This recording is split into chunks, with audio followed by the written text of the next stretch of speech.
बात तो ये है कि देखिए आप लोगों से हमने जो बात की थी वो ये की थी कि जी the first question was related with factors of production. Factor of production आप जानते हैं land, labour, capital and entrepreneurship, और उनके रिवार्ड्स जो है वो क्या है? Rent for land, wages for labour and salaries भी लिखा हो सकता है। अच्छा, और उसके अलावा interest for capital and profit for entrepreneurship. ठीक हो गई बात? तो देखिए पहला सवाल जो आपके साथ किया था वो यही था कि यू सी कि there are 4 factors of production which one is not the return of factor of production, जो फैक्टर ऑफ प्रोडक्शन का रिटर्न नहीं है। इस पे बात हुई थी आपसे, क्या हाल है? तो टैक्सेस किसी भी फैक्टर ऑफ प्रोडक्शन का रिटर्न नहीं होता। अच्छा, तो एक बात तो ये हो गई। तो ये सब बच्चों ने आई होप के यही लगाया होगा, क्या हाल है? यहाँ पे हम डी कर देते हैं ना, ये डी कर, ठीक है? अब सही हो गया? अच्छा, चलिए अब उसके बाद हम कर लेते हैं factors of production involve all which one is exception. कौन से वाला एक्सेप्शन? अच्छा, आपको पता है कि ये सवालात वो हैं जो इंटरव्यूड हैं, कि जिस तरह के सवाल पेपर में आए हैं, इससे हम इनको जरा अहमियत दे रहे। ठीक है जी, कौन से वाला बच्चों? ठीक हो गया जी। अच्छा, अब देखिए नंबर 3 क्या है? The value of firm of hiring one more unit of a factor of production which equals to the price of unit of the output multiplied by the marginal product of the factor of production, but concerned with the demand of factor of production। हम इसको क्या कहेंगे? हम इसको कहेंगे ये क्या है? ड्राइव डिमांड है। फैक्टर ऑफ प्रोडक्शन की जो डिमांड होती है ना, वो हमेशा क्या होती है? ड्राइव डिमांड होती है। वो चीजें, वो गुड्स जो ये बनाते हैं, अगर उन गुड्स की डिमांड बढ़ेगी तो इनकी भी डिमांड में इजाफा होगा। लेकिन इनकी डिमांड मैटर करती है कि जो गुड्स ये बनाते हैं वो जो है उनकी डिमांड बढ़े। अच्छा बच्चों, अब आपने जो है बात की थी लिनल रॉबिन्स में। लिनल रॉबिन्स ने क्या बात की थी? लिनल रॉबिन्स ने यही बात की थी कि जी रिसोर्सेज स्कार्स हैं और जो आपके वांट्स हैं वो बहुत ज्यादा है, यानी अनलिमिटेड वांट्स हैं, जबकि रिसोर्सेज जो है बड़े स्कार्स हैं या लिमिटेड है। ठीक हो गई बात? यही बात हुई थी कि जी there are limited resources and unlimited wants. इस सिचुएशन को हम कहते हैं इकोनॉमिक प्रॉब्लम। ठीक हो गई बात? और बेसिक इकोनॉमिक प्रॉब्लम ये है कि इन रिसोर्सेज को किस तरह ऑप्टिमाइज यूज करके मैक्सिमम बेनिफिट हासिल कर सके। तो सवाल इसी के मुताबिक पूछा गया था कि social system must confront the end solve the fundamental economic problem. Among the given basic economic problem है क्या? तो बेसिक इकोनॉमिक प्रॉब्लम जो है वो ये है कि हमारे जो वांट्स हैं वो बहुत ज्यादा है और रिसोर्सेज जो है बहुत ज्यादा स्कार्स। ठीक हो गई बात? ये डी को हमें यहाँ लिखना चाहिए था, कोई बात नहीं। अच्छा बच्चों, अब आगे बात circle flow of national income के ऊपर। तो circle flow of national income की जब बात करते हैं बेटा, जो ऑनलाइन वाले बच्चे हैं बोलेंगे नहीं, हमारी रिकॉर्डिंग चल रही है। अब आप सिर्फ यहीं से नोट करते हैं, बाद में देख लेंगे। अच्छा बच्चों, अब आगे बात circle flow of national income की।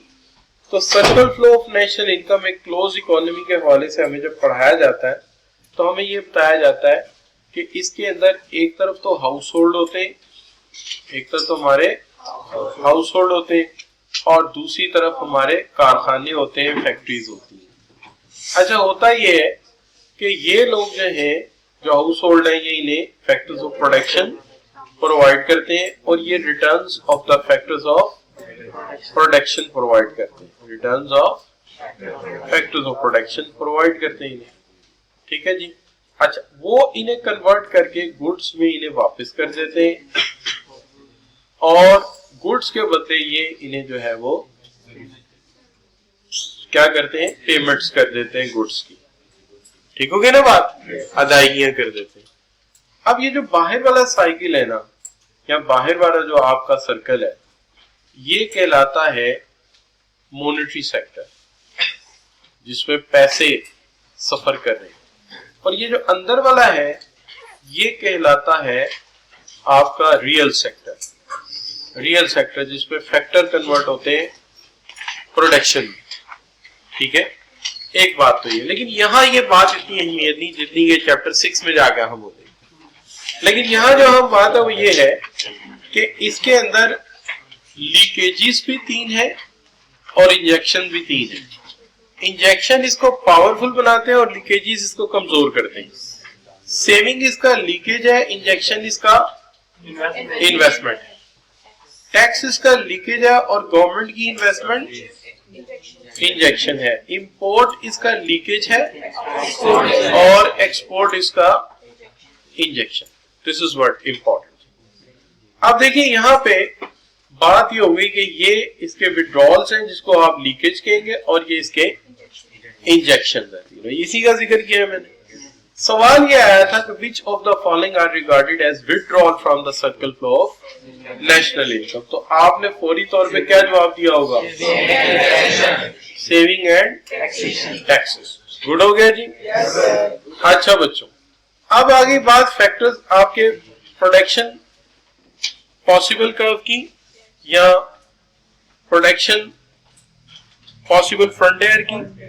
तो प्रोडक्शन पॉसिबल फ्रंटियर शो करता है वो तमाम कॉम्बिनेशन जो कि एफिशिएंट आउटपुट प्रोड्यूस करते हैं, ठीक है जी। इसके ऊपर जितने भी हैं, ए हो गया, बी हो गया, सी हो गया, डी हो गया, सारे कॉम्बिनेशन एफिशिएंट है। लेकिन उसके ऊपर वाले जो है वो ओवर ऑप्टिमम है या अनएक्सेसिबल है, क्योंकि इतने वसाइल हमारे पास नहीं है। और जो नीचे वाले हैं वो अंडर ऑप्टिमम है, यानी वसाइल ज्यादा देके कम आउटपुट दे रहे हैं। जैसे एस पॉइंट को डी से कंपेयर करेंगे तो हमें 3 एयरप्लेन मिल सकते थे लेकिन 2 लिए गए, और अगर एस को सी से कंपेयर करेंगे तो हमें 16 गाड़ियां मिल सकती थी, हमने 10 ली हैं। तो इसका मतलब नीचे वाला अंडर ऑप्टिमम है, कुछ ना कुछ कम ही देगा उतने ही वसाइल लगा के। तो बेहतर है हम कौन से लें? जो प्रोडक्शन पॉसिबल करके ऊपर है। उससे ऊपर वाले तो हमारे लिए एक्सेसिबल ही नहीं। हाँ अलबत्ता ये है, हम ए से बी, बी से सी, सी से डी और डी से ई पे जब जाते हैं तो हर दफा पहले आप क्या करते हैं? पहले आप खोते हैं और फिर आप पाते हैं। आपने यही कहा था ना, आपने खुद कहा था कि पहले बोले मेरे साथ, पहले हम खोते हैं फिर हम पाते हैं। तो आप देखिए कि आप ए से बी पे जब गए, ए से बी पर जब गए तो आपने एक लूज करके एक गेन किया। फिर आप जब बी से सी पे गए तो 3 लूज करके एक गेन किया, और जब सी से डी पे गए तो 6 लूज करके एक गेन किया। तो अपॉर्चुनिटी कॉस्ट इंक्रीज हो रही है जैसे जैसे हम आगे चल रहे हैं। इसी को हम कहते थे MRPT, marginal rate of product transformation. जो अपॉर्चुनिटी कॉस्ट है इसका दूसरा नाम क्या है? Marginal rate of product transformation. और वो बढ़ रही है, इंक्रीज हो रही है। Marginal rate of product transformation बढ़ रही है, इंक्रीज हो रही है। क्लियर बच्चों? और आपको याद रहना चाहिए production possible curve full employment को शो करता है कि यहाँ पर और आपकी इकोनॉमी के तमाम रिसोर्सेज फुली यूटिलाइज्ड हो चुके होते हैं, इसलिए ये फुल एम्प्लॉयमेंट भी है, इसलिए ये फुल एम्प्लॉयमेंट भी है। तो ये फुल एम्प्लॉयमेंट को भी रिप्रेजेंट करता है। अगर कहीं कोई आपसे पूछ ले तो ध्यान में होना चाहिए। क्लियर बच्चों? ये पहला कर्व है जिसमें फुल एम्प्लॉयमेंट का हमें एहसास दिलाया। अच्छा बच्चों, अब आ गया क्वेश्चन नंबर 5 आपका। The production possible frontier is concave to origin because of. तो ये कॉनकेव टू ओरिजिन क्यों है? कि बाज फैक्टर ऐसे थे जो बेटर प्रोडक्शन कर सकते थे कार की। आप जब गाड़ी की तरफ लेके गए तो अपॉर्चुनिटी कॉस्ट बढ़ना शुरू हो गई, क्योंकि उनकी महारत जो थी वो गाड़ियां बनाने में थी और आपने उन्हें कहां लगा दिया?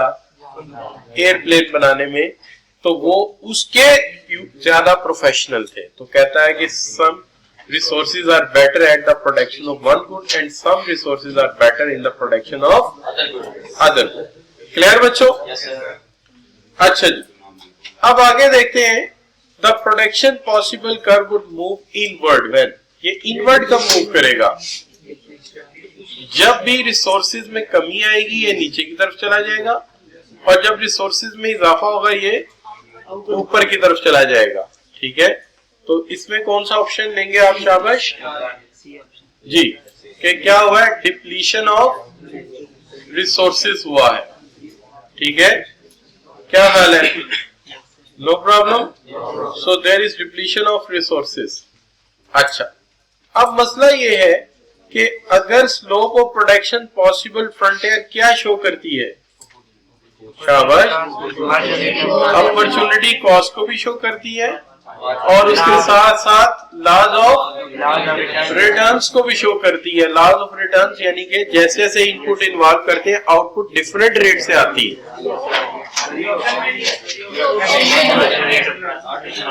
क्या हाल है बच्चों? कि जैसे जैसे आप ए से बी, बी से सी पे जाते हैं तो क्या होता है बच्चों? हाँ, marginal rate of transformation, MRPT। ठीक है जी, तो आप इसको क्या कह सकते हैं? नियरेस्ट अबाउट कौन सा हो सकता है ये ऑप्शन? शाबाश शाबाश, इसमें लॉ ऑफ डिमिनिशिंग रिटर्न दिया हुआ है, सी और बी। तो ये करीब तरीन हो सकता है, नहीं करीब तरीन हो सकता है इसका मार्जिनल रेट ऑफ सब्स्टिट्यूशन। क्या ख्याल है? नहीं, ये भी नहीं। पूछे क्यों? ये आया था एक्चुअली कंज्यूमर बिहेवियर से, ये नहीं हो सकता। ठीक है, मार्जिनल प्रोडक्ट भी नहीं हो सकता। ठीक है, ये भी मैटर नहीं हो सकता। ठीक है, तो रिटर्न्स टू स्केल एक मैटर हो सकता है जो इससे वाबस्ता है। अच्छा बच्चों के, एक तरफ आप जब इनपुट इन्वॉल्व करते हैं तो दूसरे से इनपुट जो है रिटर्न जो आता है वो डिफरेंशिएट होता है। ठीक है, अच्छा बच्चों, आगे आ गया जी आपका slope of production possible frontier. Slope of production किसको शो करता है बच्चों? जी, इट रिप्रेजेंट्स, शाबाश, लॉस ऑफ एक्स, ठीक है जी, एंड गेन ऑफ वाई। ठीक है, लॉस आप किस में कर रहे हैं? वाई में, और गेन किस में कर रहे हैं? एक्स में। इसी को आप क्या कहते हैं? और इसी को क्या कहते हैं? Law of diminishing returns.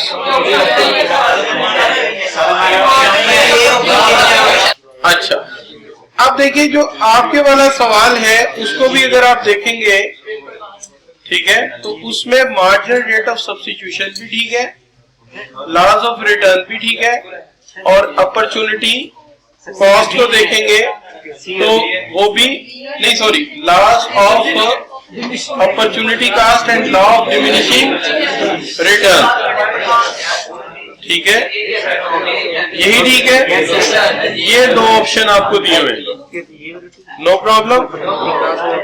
अच्छा जी, सो एनीवे, अब यहां पे बच्चों आ गया आपका, ये आपने एडजस्ट कर लिया वहां पे जो पिछले वाला है, बस ठीक है, दैट इट इज डन। आगे चलते हैं, एक मिनट बच्चों। If the production possible curve moves outward to the right, it means, इसका मतलब क्या होगा बच्चों?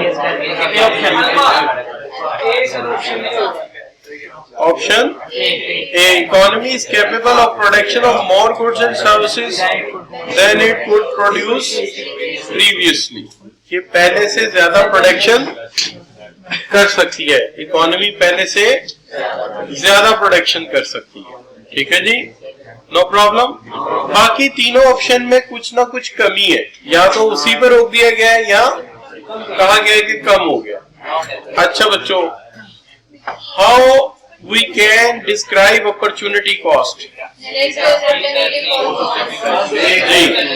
the next best alternative, next best alternative, यानी वो वाला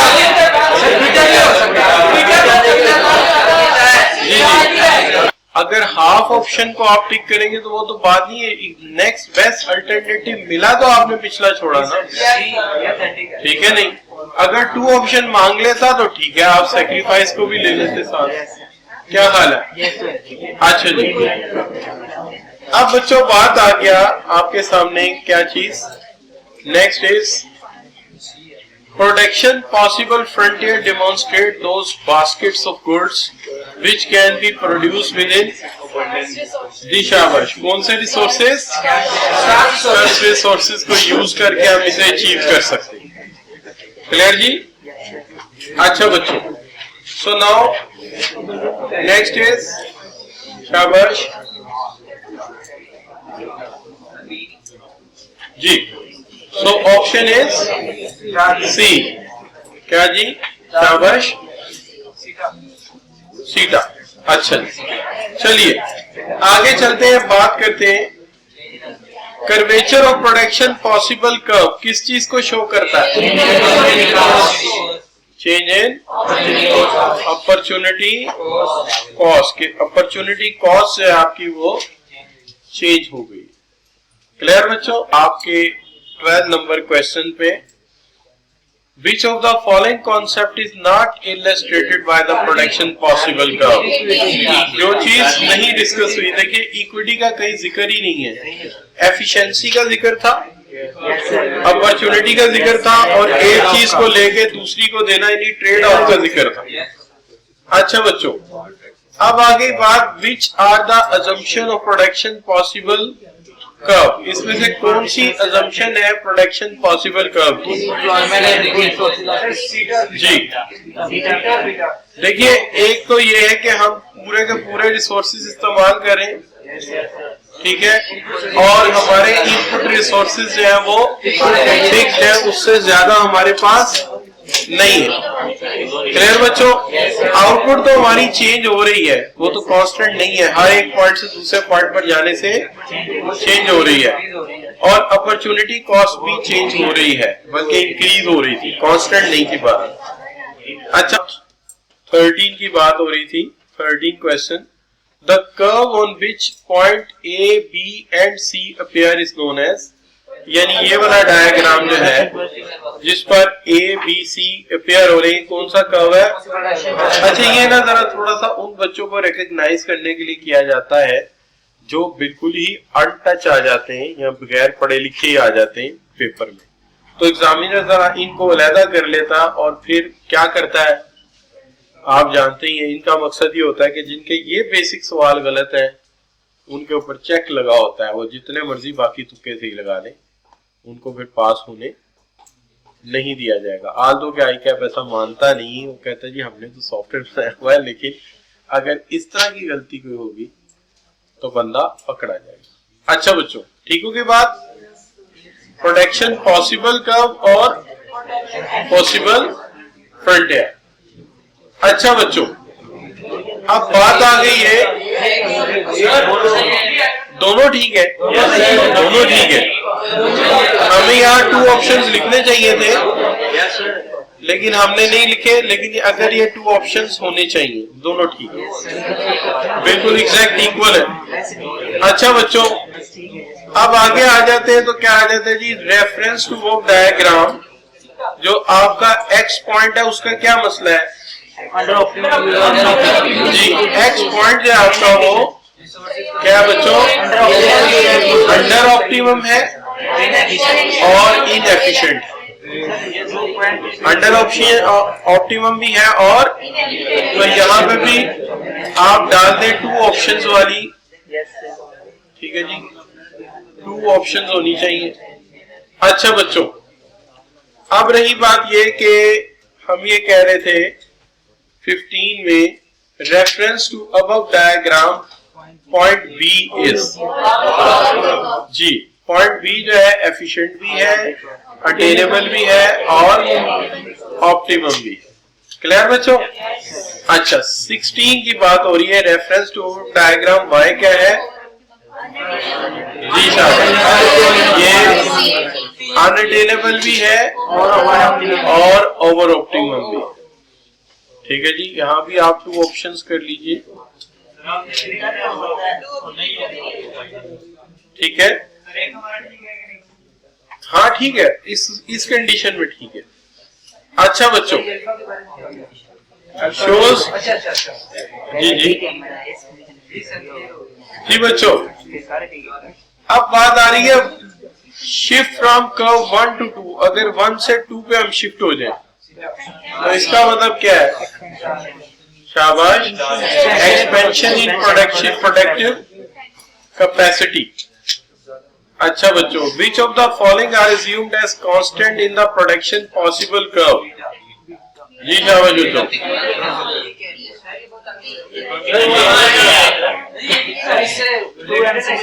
हाँ रिलेटेड है तो वो एक टॉपिक इकट्ठा करेंगे ना, आपके पास वो नंबर है, आप जाके देख लें।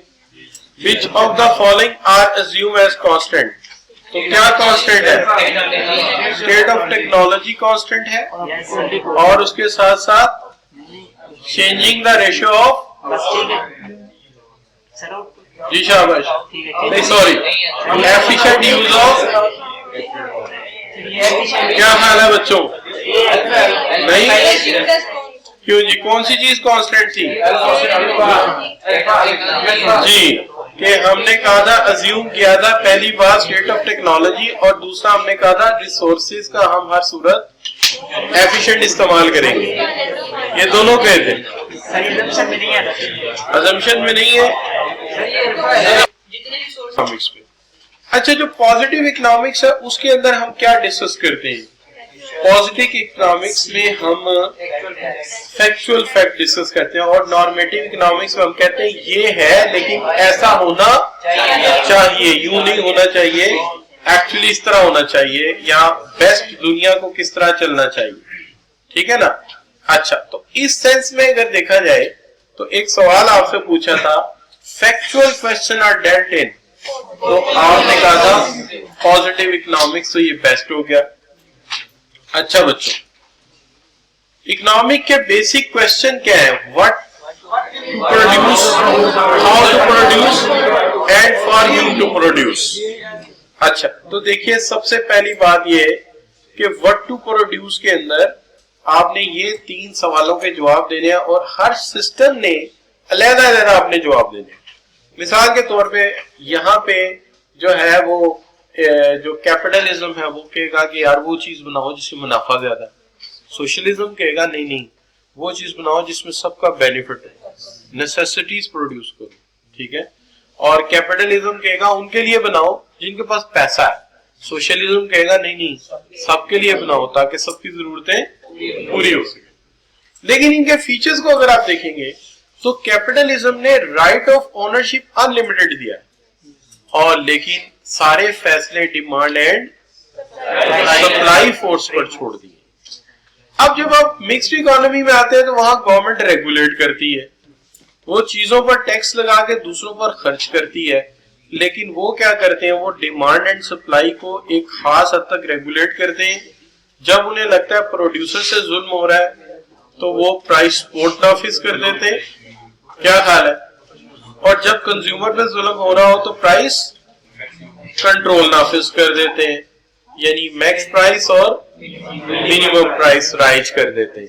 तो ये मिक्स्ड इकोनॉमी में होता है। जबकि कैपिटलिज्म में कंज्यूमर को अगर पैसे हैं तो उसकी सवरेनिटी है, जो मर्जी कंज्यूम करे, और सारे के सारे काम प्राइस मैकेनिज्म से होंगे। प्रोड्यूसर का मकसद मुनाफे को मैक्सिमाइज करना है, और कंज्यूमर का मकसद अपनी यूटिलिटी को मैक्सिमाइज करना। दोनों अपनी अपनी जगह मैक्सिमाइज करना चाहते हैं, कंज्यूमर सेटिस्फैक्शन को और प्रोड्यूसर प्रॉफिट को। और कंपटीशन बहुत ज्यादा है इंसानों में भी और फर्म्स में भी, जिसकी वजह से वसाइल जो है वो क्या होते हैं, वेस्ट होते हैं, जाया होते हैं, फालतू चीजें बना के रख लेते हैं। लेकिन सोशलिज्म में चूंकि ये सारे का सारा एक प्लानिंग बोर्ड करता है, तो वो चीजें उतनी बनाता है जितने बंदे हैं, लिहाजा वेस्ट ऑफ रिसोर्सेज नहीं होता। लेकिन रिसोर्सेज सारे के सारे मुआशरा अपनी इज्तिमाई कंट्रोल में ले लेता है, गाड़ियां, घर वगैरह, और एक एडमिनिस्ट्रेटिव सिस्टम के तहत उतनी ही चीजें बनाई जाती है जितनी जरूरत है, और घर और जॉब्स वगैरह जो है वो लोगों को क्या की जाती है, एलोकेट की जाती है। क्लियर बच्चों? अच्छा, अब हम इसके ऊपर बात करते हैं। सबसे पहले Which of the following is not a basic economic question? कौन सा ऐसा है जो बेसिक इकोनॉमिक क्वेश्चन नहीं है? तो कौन सा है? Where it will be produced, यानी ये कोई सवाल नहीं है। सवाल था what to produce, how to produce और क्यों to produce। अच्छा, उसके बाद बच्चों which one of the following statement is not true for planned economy, जो ट्रू नहीं है, और वो है ऑटो एडजस्टमेंट जो है प्लान्ड इकोनॉमी में नहीं होता, क्योंकि ये तो एडमिनिस्ट्रेटिव सिस्टम पे चलते हैं। ऑटो एडजस्टमेंट और डिमांड एंड सप्लाई का मामला है, जो कि किसमें होता है? ये कैपिटलिज्म में होता है। ठीक हो गया? अच्छा जी, 21 smartphones have become latest craze. Her consumer अपनी मर्जी का फोन खरीद रहा है, और क्या खरीद रहा है? स्मार्टफोन खरीद रहा है। अच्छा, और इसकी सेल्स इंक्रीज हो रही है। ये किस चीज का मैटर है बच्चों? ये कंज्यूमर सॉवरेनिटी का मसला है, जो कैपिटलिज्म में पाई गई, अभी हमने पढ़ी है कि उसका जो दिल चाहे वो खरीदे। क्लियर बच्चों? अच्छा जी, अब बच्चों आ गया कि which of the following is more likely to found in the free market economy than in planned economy? क्या बच्चों हो सकता है? इंसेंटिव टू इनोवेट, ज्यादा मकान बनाओ, ज्यादा घर बनाओ, ज्यादा कमाओ, मजीद अर्न करो। तो ये इंसेंटिव है किसके अंदर? प्लान्ड इकोनॉमी में है। किसमें है शाबाश? फ्री मार्केट इकोनॉमी में। ज्यादा मेहनत करो, ज्यादा अर्न करो। अच्छा बच्चों, an economic system in which resources are allocated is decided by government and private sector both. कौन सी इकोनॉमी? मिक्स्ड इकोनॉमी में दोनों मिलकर फैसला करते हैं और वसाइल दोनों मिलकर मैनेज करते हैं। प्लान्ड इकोनॉमी फेसेस सम ड्रॉबैक लाइक, एक तो इनमें क्रिएटिविटी और इनोवेशन नहीं होती, क्योंकि ये गवर्नमेंट सेक्टर होता है और उतनी चीजें बनाता है जितने लोग हैं, और दूसरा इसके अंदर economic freedom of enterprise and, ठीक है जी, होता है? क्या हाल है? नहीं होता। इकोनॉमिक फ्रीडम नहीं होता प्लान्ड इकोनॉमी में। आप अपनी मर्जी का कारोबार नहीं कर सकते। आपको वही जॉब करनी जो हुकूमत आपको देगी। क्लियर बच्चों? अच्छा जी, अब बच्चों in the which of the following consumer option consumer sovereignty is in order of highest to lowest? तो सबसे बेस्ट किसमें? अल्फा। सबसे ज्यादा कंज्यूमर आजाद है मार्केट इकोनॉमी में, और सबसे कम किसमें है? और दरमियान में कहाँ आता है? Mixed economy. अच्छा बच्चों, 30th due to modern concept of welfare state में dash cost of the running business. क्या बच्चों? बहुत ज्यादा रेगुलेशन और टैक्सेस लग जाते हैं मिक्स्ड इकोनॉमी में। बहुत ज्यादा टैक्सेस लग जाते हैं किसमें? मिक्स्ड इकोनॉमी में, क्योंकि वो चाहते हैं कि अमीरों से लेके गरीबों को दें, और वेलफेयर का कॉन्सेप्ट है। अच्छा बच्चों, 31 among the given feature which one is belongs to capitalism? Price mechanism इनसे रिलेटेड है। रेगुलेशन किससे है?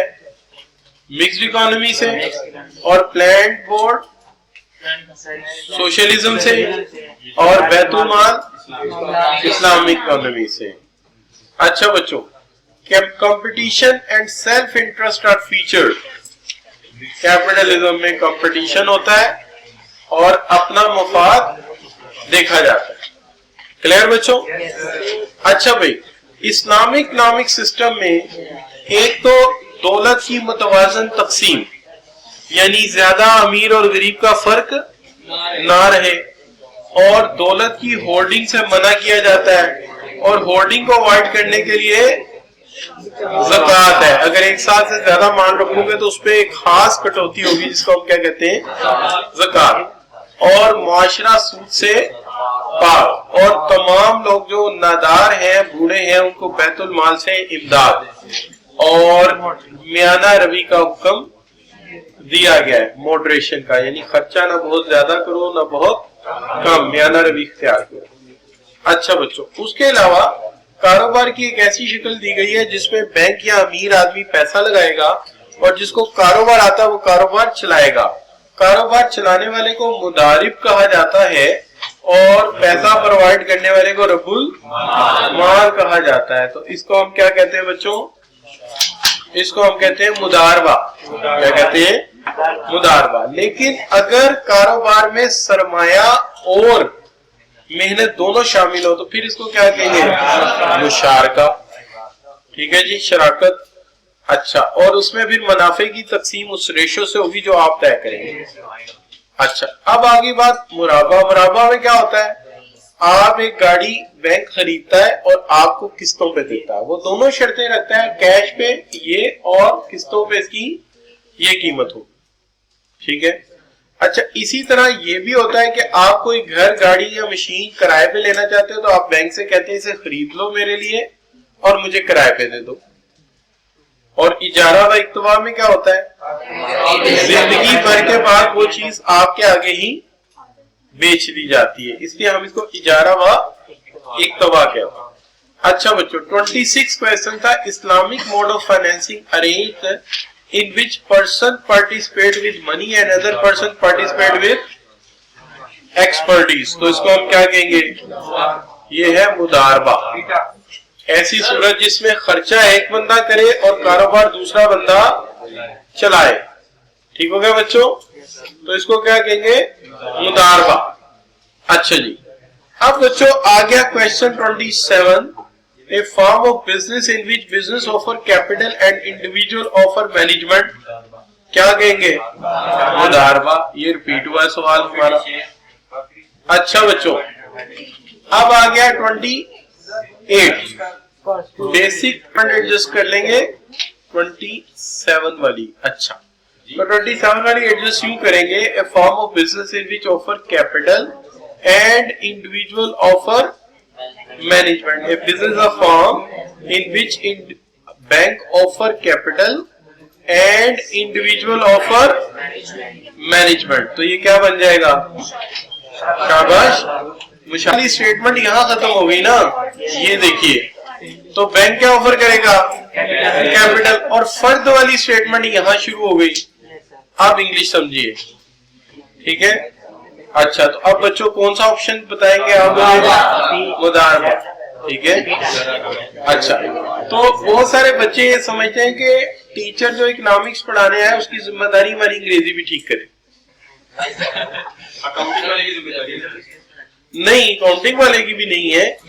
ये जिम्मेदारी जो है उसकी है जो आपकी मोटरसाइकिल। हमारी क्लासों का माहौल रहने दें। आप जो अपने घर में आते हैं हमारे घर में तो लगा।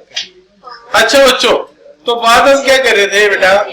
बात कर रहे थे 28 question. Basic economic problem arises due to. हाँ, ये गलती से इधर आ गया, वैसे इसे वहीं कवर कर लेना चाहिए था मुझे। अच्छा, स्टार्ट में ही, लेकिन चले कभी मिसलेनियस भी आ जाते हैं। अब आ जाए Islamic economic system allow business enterprises to both private and public sector. जी शाबाश। कौन सा है जो प्राइवेट सेक्टर और दोनों को अलाउ करता है बच्चों? Mixed economy. ठीक है। अच्छा, वैसे ये इस्लामिक इकोनॉमिक्स आ जाता तो फिर क्या होना था? उसके हवाले से भी ये ठीक होना था। इस्लामिक इकोनॉमी भी प्राइवेट और पब्लिक सेक्टर दोनों को अलाउ करता है। देखिए उसमें लिखा था कि जो इस्लामिक इकोनॉमी है वो हुकूमत को कारोबार करने से नहीं रोकती। अच्छा बच्चों, 32 which two of feature are not found in Islamic economics? कौन से दो फीचर इस्लामिक इकोनॉमिक्स में नहीं है? ए और सी। ये मुझे बच्चे ने सवाल बना के दिया था जो पेपर दे के आया। ठीक है, देखिए एग्जैक्टली मैंने कोशिश की है कि वैसा ही बनाऊं जैसा उसने कहा। ठीक है। अच्छा बच्चों, अब आगे बात ये कि given are the advantages of mixed economy, which two are exceptions? C and D. Bureaucratic, cost to run the system, and regulation cost increase the cost। क्या मतलब? ये एडवांटेज नहीं था, क्या था? डिसएडवांटेज। ठीक है। फेयर डिस्ट्रीब्यूशन एडवांटेज है, केयर ऑफ वीक एजेंट्स भी एडवांटेज है। अच्छा बच्चों, Islamic economic system based on the principle of guidance of Quran and Sunnah. ठीक है, क्या ख्याल है बच्चों? And man is mildly a trustee of resources, both are correct. ये भी बच्चे ने मुझे बना के दिया, या बताया तो उसको बनाया। अच्छा बच्चों, नहीं पेपर देकर जब बच्चे आते हैं तो हम उनसे पूछते सवाल कैसे आए, तो उससे हम फिर बनाते हैं इसको। अच्छा, economic system is based on, जी शाबाश। अब जब आ जाते ना बच्चों के क्या हाल है बच्चों, नहीं देखिए अगर कुरान एंड सुन्ना होता ना तो फिर लिखा, क्योंकि देखिए किताब में ये लिखा था, तो लिहाजा अब कौन सा होगा, कौन सा होना चाहिए? Both are incorrect. अच्छा बच्चों, अब क्या आ गया जी? Islamic economic system is known for, जी शाबाश, इसके लिए रिबा फ्री इकोनॉमी पॉपुलर है। अच्छा जी, 37 which of the following are not feature of Islamic economic system, जी शाबाश। कौन सा जी? होर्डिंग भी इसमें नहीं हो सकती, और उसके अलावा क्या बच्चों, रिबा यानी सूद भी नहीं हो सकता।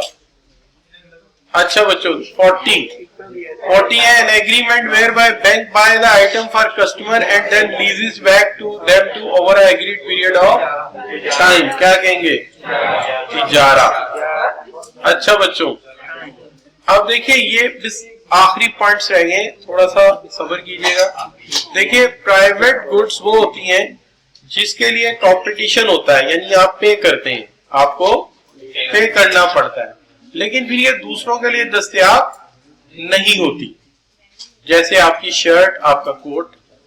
लेकिन क्लब गुड्स वो होती है बच्चों, पब्लिक गुड्स वो होती हैं जिसके लिए आप पेमेंट भी नहीं करते और दूसरों को इसके इस्तेमाल से रोक भी नहीं सकते। तो ये क्या है? पास। इसका मतलब कंपटीशन किस में होता है? प्राइवेट में। और पब्लिक गुड में कोई कंपटीशन नहीं होता, क्योंकि पैसे देने नहीं और किसी को आप रोक भी नहीं सकते। लेकिन क्लब गुड में competition up to a limit होता है, जैसे कि कोई क्लब है, जब खाना क्लब या रोटरी क्लब है या केबल है, तो उसके फिक्स कनेक्शन है, उसके लिए कीमत देके आप कनेक्शन दे सकते हैं और दूसरे उसको इस्तेमाल कर सकते हैं, लेकिन अप टू अ लिमिट, उसके बाद वो रुक जाएंगे। तो उसकी मिसाल क्या है? Cable network. ठीक हो गया बच्चों?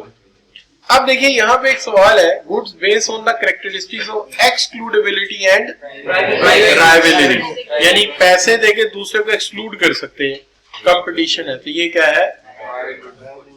अच्छा, goods which are having characteristics of non excludability and rivalry, ठीक है, क्या हाल है? तो ये कौन सी चीज है बच्चों? ये पब्लिक गुड्स हो गई। अच्छा,